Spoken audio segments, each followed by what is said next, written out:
یہ ہے وہ چشمہ صافی۔ اب ضرورت اس بات کی ہے کہ علماء کرام کو یہ کام کرنا چاہیے کہ اس چشمہ صافی تک پہنچنے کے لیے پہلے اپنے آپ کو قابل بنائیں۔ افسوس کی بات یہ ہمارے ہاں 2 مرلے کے دارالعلوم کھل گئے ہیں، 2 سال کے 4 سال کے کورسز شروع ہو گئے ہیں۔ وہ 4 تقریریں اور خوبصورت سر، آواز اچھی ہونی چاہیے، شعر اچھے پڑھتا ہو بندہ، وہ عالم سمجھا جاتا ہے۔ یہ المیہ ہے، اور یہ المیہ آپ کو صرف دینی فیلڈ میں ملے گا، کہیں نہیں ملے گا۔ ڈبل ماسٹرز کیے لوگ پھر رہے ہیں، کہیں پڑھانے کی جگہ نہیں ملتی۔ ڈبل ماسٹرز، ٹرپل ماسٹرز کیے ہوئے پڑھانے کی، انٹرویو لیتے ہیں، چیک کرتے ہیں، کہیں انٹرویو پر پورا نہیں اترتے، کہیں کوئی مسائل ہوتے ہیں انہیں ریجیکٹ کر دیا جاتا ہے، یا 2 سال کسی مدرسے میں کوئی لگا کے آئے، آپ اس کو اپنا ممبر پیش کر دیتے ہیں، آ رسول اللہ کی نیابت کر۔ یہ المیہ ہے، اس دور کا المیہ ہے۔ اس ممبر پر بیٹھا شخص، اس محراب میں کھڑا ہوا شخص اللہ اور اس کے رسول کا نمائندہ ہوتا ہے، اللہ اور اس کے رسول کا نمائندہ۔ ایسے قابل اور اہل شخص کا انتخاب کیوں نہیں کیا جاتا اپنے ممبروں کے لیے؟ میں ہر مسلک کو دعوت دیتا ہوں، سارے مسلک میرے ہیں، آؤ ہم مل کر ایک ایسا فیصلہ کریں کہ رسول اللہ کی نیابت وہ شخص کرے گا جو اس کا اہل ہوگا۔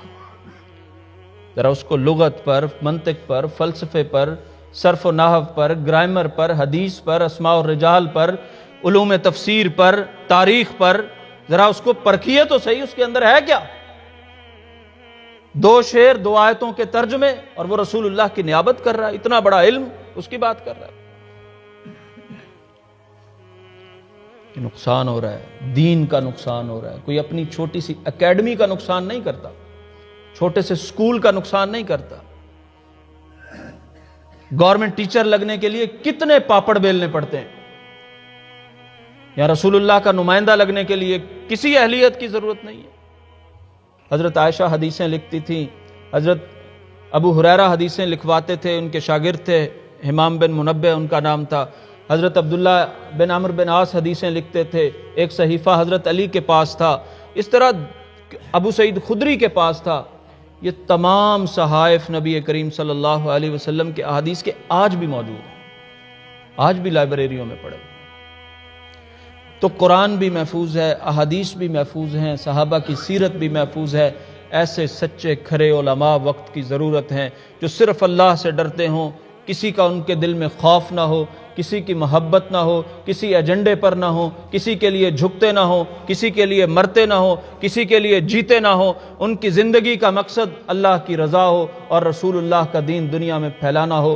ایسے خطباء، ایسے ائمہ، ایسے علماء، ایسے سکالرز وقت کی ضرورت ہے، اور ایسے سکالرز پیدا کرنے میں آپ اپنے معاشرے کی، سچے علماء کی، کھرے لوگوں کی جو اس سلسلے میں کام کر رہے ہیں ان کی مدد کریں، معاونت کریں۔ اپنے بہترین زرخیز بچے، اچھے دماغ اور اچھے فکر والے بچے، جس طرح آپ میڈیکل میں بھیجتے ہیں، انجینئرنگ میں بھیجتے ہیں، جس طرح آپ ان کو دیگر تعلیمی اداروں میں بھیجتے ہیں، اسی طرح اللہ کے دین کے لیے وقف کیجئے، ان کے کیریئر کا خیال کیجئے۔ احسان الہی ظہیر رحمۃ اللہ علیہ پڑھتے گجرانوالا میں تھے، گھر سیال کوٹ میں تھا، روزانہ صبح کے وقت بھی کھانا، شام کے وقت بھی ماں پکا کے وہاں سے بھیجا کرتی تھی کہ اللہ کے دین کا مجاہد تیار ہو رہا ہے، اللہ کے دین کا داعی تیار ہو رہا ہے۔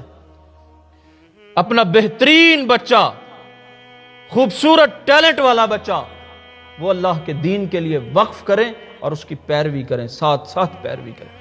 جس طرح آپ اپنے کسی میڈیکل کے بچے کے داخلے کے لیے پریشان ہوتے ہیں، اس کی تعلیم کے لیے پریشان ہوتے ہیں، دین کے لیے وقف بچے کے لیے بھی پریشان ہو۔ اس کا ذہن کسی مسلکی آلائش میں نہ پڑھنے دیں، اس کا ذہن کسی تفرقہ بازی میں نہ پڑھنے دیں، اس کے ذہن کی حفاظت کریں، اس کے مطالعے کی حفاظت کریں، اس کے کریکٹر کی حفاظت کریں۔ اللہ نے جس سے بڑا کام لینا ہوتا ہے ان کا بچپن جوانی اللہ محفوظ بنا دیتا ہے۔ اپنے بچوں کے کریکٹر محفوظ بنائیں، ان کا علم محفوظ بنائیں، اچھے بچے دین کو دیں، قابل بچے دین کو دیں، اور ان پر سرمایہ خرچ کریں، اور پھر دیکھیے گا کہ آپ کے بعد جو اگلی نسل تیار ہوتی ہے محمد کے غلاموں کی تیار ہوتی ہے کہ نہیں ہوتی، صلی اللہ علیہ وسلم۔